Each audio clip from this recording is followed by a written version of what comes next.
അൽഹംദുലില്ലാ, അള്ളാഹുവിൻ്റെ മഹത്തായ തൗഫീഖ് കൊണ്ട് മറ്റൊരു റമദാൻ കൂടി നമ്മളിലേക്ക് വന്നണയുകയാണ്. വിശുദ്ധ മാസം.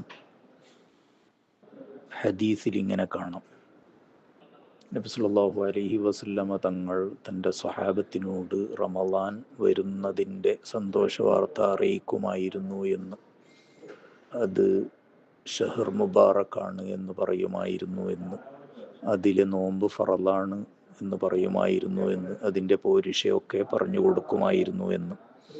ഒരു മുസ്ലിമിനെ സംബന്ധിച്ചിടത്തോളം ഇത്തരം സാഹചര്യങ്ങളിൽ അവൻ രണ്ട് കാര്യങ്ങൾ കൊണ്ട് ഒരുങ്ങി തയ്യാറാവേണ്ടത് വളരെ അത്യാവശ്യമാണ്. ഒന്ന്, നല്ല നിയത്ത്, കർമ്മങ്ങൾ, അമലുകൾ ചെയ്യാൻ വേണ്ടിയുള്ള നിയത്ത്. ഖുർആൻ ഓതാൻ വേണ്ടി ഇപ്പോൾ ഒരു 3 ജുസ് 3 ഖത്തം എല്ലാവർക്കും ഓതാലോ. ദിവസം 3 ജുസ് ഓതിക്കഴിഞ്ഞാൽ 10 ദിവസം കൊണ്ട് ഒരു ഖത്തം തീരും. അപ്പോൾ ഒരു മാസം കൊണ്ട്, റമദാൻ മാസം തീരുമ്പോൾ 3 ഖത്തം തീരും. അതല്ലേ ഇപ്പം എല്ലാവർക്കും ചെയ്യാലോ. അങ്ങനെ ഉള്ള അമലുകൾ ചെയ്യാൻ വേണ്ടി നീയത്താക്കുക, അത് വളരെ പ്രധാനമാണ്. ചെയ്യൽ മാത്രമല്ല, ചെയ്യാൻ വേണ്ടി നീയത്താക്കലും വളരെ പ്രധാനമാണ്. കാരണം എന്തെന്ന് വെച്ച് കഴിഞ്ഞാൽ, ഇമാം അഹ്മദ് ബിൻ ഹംബൽ റളിയല്ലാഹു അൻഹുവിനോട് തൻ്റെ മകൻ ഒരു പ്രാവശ്യം അബ്ദുള്ള ചോദിച്ചു, ബാപ്പ എനിക്ക് എന്തെങ്കിലും വസിയത്ത് ചെയ്തു തരണം എന്ന് ചോദിച്ചു.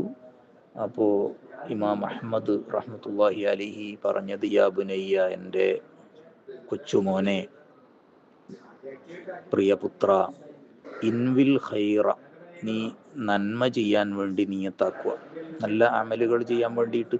ഫഇന്നക ലാ തസാലു ബിഖൈരിൻ മാ നവൈതൽ ഖൈറ, നന്മ ചെയ്യാൻ വേണ്ടിയുള്ള നിയത്ത് നിന്റെ മനസ്സിലുണ്ടാകുമ്പോഴൊക്കെ നീ ഖൈറിൽ തന്നെയായിരിക്കുന്നു. അപ്പോൾ ഇത് നിയത്ത് ചെയ്യുന്നത് വളരെ ഇമ്പോർട്ടൻ്റ് ആണ്.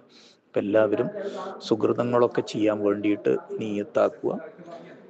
ഒരു കാര്യം അതാണ്, റമദാനിൽ തയ്യാറെടുക്കുന്ന ഒരു കാര്യം അതാണ്. മറ്റൊരു കാര്യം, റമദാൻ വന്നു കഴിഞ്ഞാൽ സുഹൃതങ്ങൾ ചെയ്യുക എന്നുള്ളതാണ്. പരമാവധി റമദാനുമായിട്ട് ബന്ധപ്പെട്ട ഒരുപാട്, ഇപ്പോൾ ഖുർആൻ ഓതുന്നത് അധികരിപ്പിക്കുക, നോമ്പ്, നല്ല കാര്യങ്ങൾ, സദഖ, ഇങ്ങനെയുള്ള നമ്മൾക്ക് കഴിയാവുന്ന എല്ലാ അമലുകളും കൂടുതലായിട്ട് വർദ്ധിപ്പിക്കുക എന്നുള്ളതാണ്. അള്ളാഹു തൗഫീഖ് നൽകി അനുഗ്രഹിക്കുമാറാവട്ടെ.